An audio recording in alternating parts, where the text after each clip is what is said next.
ఈరోజు ఎనిమిదో డివిజన్లో ఇందిరమ్మ కాలనీ ఆ రోడ్డు మరియు ఆ స్టార్టింగ్లో ఉన్న వాళ్ళు కలిపి రిటైనింగ్ వాళ్ళు కలుపుకొని మొత్తం మీద 42.5 లక్షలతో ఈ పనులు ప్రారంభించడం జరిగింది. ఇది అంటే మాకెప్పుడు బలంగా ఉండే ఇందిరమ్మ కాలనీకి నాన్నగారు మాట ఇవ్వడం జరిగింది.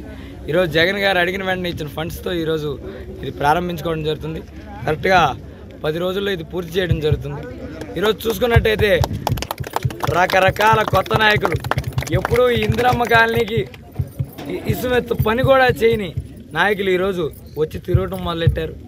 అంటే ఓట్లు వస్తే మీకు ఇందిరమ్మ కాలనీ కనపడుద్ది, కానీ కనీసం సంక్షేమంగా ఆదుకోవడం కానీ కరోనా కష్టకాలంలో వాళ్ళ మొహం చూడటం కానీ ఎప్పుడూ చేయని నాయకులు ఈరోజు వస్తున్నారు.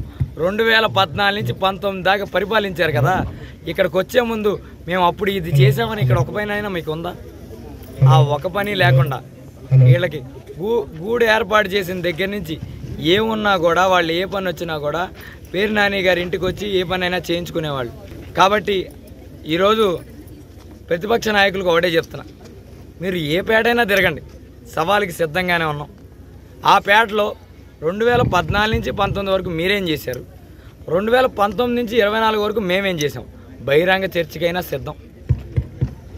ప్రతి ఇంటికి మేమేమి ఇచ్చాం, మీరేమి ఇచ్చారు, లేదా ఆ వాటిలో రోడ్లు డ్రైన్ల విషయంలో మీరెంత ఖర్చు పెట్టారు, మేమెంత ఖర్చు పెట్టాం, ఇవన్నీ మాట్లాడుకుందాం.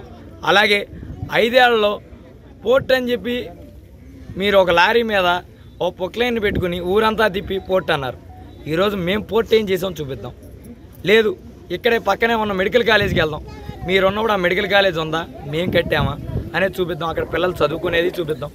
అలాగే మత్స్యకారుడివైన నువ్వు, మత్స్యకారులకు మొట్టమొదటిగా ఫిషింగ్ హార్బర్ తేవాల్సిన నువ్వు, మంత్రిగా ఉండి కూడా ఫిషింగ్ హార్బర్ కనీసం నిధులు శాంక్షన్ చేయించకపోగా ఈరోజు మేము ఆ మత్స్యకారులను అభివృద్ధి చేసే దిశగా ఫిషింగ్ హార్బర్ శాంక్షన్ చేసి ఆ పనులు చేస్తే అది కూడా ఓర్చుకోలేని నువ్వు ఈరోజు అక్కస్తో లేదా నీకున్న అంటే ఎక్కడ ఇవన్నీ జరిగి ప్రజలు చూసి నీ వైపు మొహం కూడా చూడన్న బాధతో ఏది పడితే అది శంకుస్థాపనలు అబద్ధమని ఇది అని అదని మాట్లాడతాం. ఖచ్చితంగా మాట్లాడే ప్రతిపక్ష నాయకుడికి లేదా ప్రతిపక్షంలో ఉన్న ఎవరికైనా ఒకటే మాట చెప్తున్నా, రండి, నేను కొబ్బరికాయ కొట్టిన ప్రతి రోడ్డు దగ్గరికి రండి, వచ్చి చూడండి పనులు జరుగుతాయా లేదా, లేకపోతే ఇక్కడే ఈ ఇళ్ళ దగ్గర ఎక్కడొక్కడ అద్దెకిప్పిస్తాను ఓ 10 రోజులకి, ఆ 10 రోజులు ఇక్కడే పడుకునే పనులు జరుగుతున్నాయా లేదా చూడండి. ఆ రోడ్డు అయిపోయాక మళ్ళీ వెళ్ళిపోండి. వాటికి కూడా ఏమన్నా కావాలంటే ఖర్చులకి మా వాళ్ళతో లేదా మేమే వేసుకుని ఇస్తాం. కాబట్టి చక్కగా చూసుకుని వెళ్ళండి. ఏనాడు అభివృద్ధి చేయకుండా ఓట్లప్పుడు మాత్రమే కనపడే మీకు ఖచ్చితంగా రాబో ఎలక్షన్లో ప్రజలు బుద్ధి చెప్పబోతున్నారు.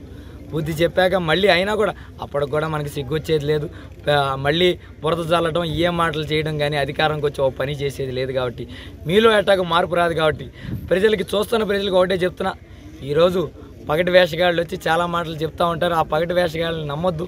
మన కష్టాల్లో ఉన్న మనకి పథకాల ద్వారా మన ఇంటికి కరోనా కష్టకాలంలో కూడా పథకాల ద్వారా మన ఇల్లు రోడ్డు మీద పడకుండా కాపాడిన జగన్మోహన్ రెడ్డి గారిని మాత్రం ఖచ్చితంగా గుండెల్లో పెట్టుకోమని, ఆయనకి మీ ఆశీస్సులు అందజేయమని కోరుకుంటూ సెలవు తీసుకుంటాం.